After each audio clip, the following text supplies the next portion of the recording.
فيما كان يطوف في السوق إذ مرت به امرأة تحمل فوق رأسها جرة من فخار قديم، فقال لها: ماذا تبيعين يا امرأة؟ قالت: أبيع السمن. فطلب أن يعاين البضاعة بنفسه ويراها بعينيه، وبينما هي تنزل جرة السمن من فوق رأسها إذ وقع منها بعض السمن على ثيابه.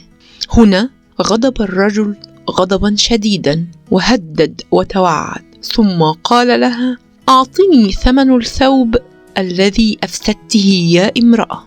اعتذرت منه المسكينة ولكن دون ما جدوى. هنا سألته عن ثمن الثوب فقال لها: 1000 درهم. فقالت له: ومن أين لي ب1000 درهم يا سيدي؟ ارحمني ولا تفضحني. وبينما هو يهدد ويتوعد إذ أقبل شاب عليه ملامح الوقار، فسأل المرأة عن شأنها فقصت عليه الأمر وبينته. قال الفتى للرجل: أنا أدفع لك ثمن الثوب. وأخرج 1000 درهم وبدأ يعدها على العلن وأعطاها للرجل. أخذ الرجل النقود وهم بالرحيل، ولكن الشاب استوقفه وسأله من جديد: هل أخذت ثمن الثوب؟ أجاب: نعم. قال الشاب: فأعطني الثوب. قال الرجل: ولما؟ قال الشاب: أعطيناك ثمنه فأعطنا ثوبنا. قال الرجل: هو أسير عاريا؟ قال الشاب: وما شأني أنا؟ قال الرجل: وإن لم أعطيك الثوب؟ قال الشاب: تعطينا ثمنه. قال الرجل: تقصد 1000 درهم؟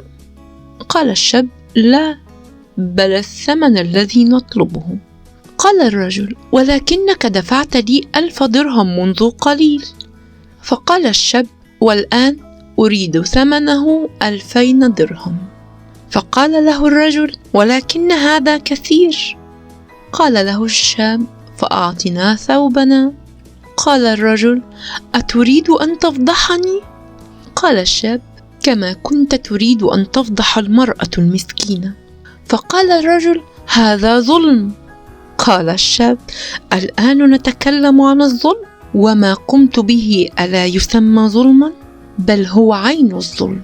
خجل الرجل من فعلته ودفع المال للشاب كما طلب، ومن فوره أعلن الشاب على الملأ أن المال هدية للمرأة المسكينة. نعم يا إخوتي، فإدارة النزاعات تتطلب حكمة وتضحية. ألا ليت كل ظالم يفكر للحظة أنه لو دارت عليه الدنيا وصار في مكان المظلوم يوما فكيف سيكون حاله.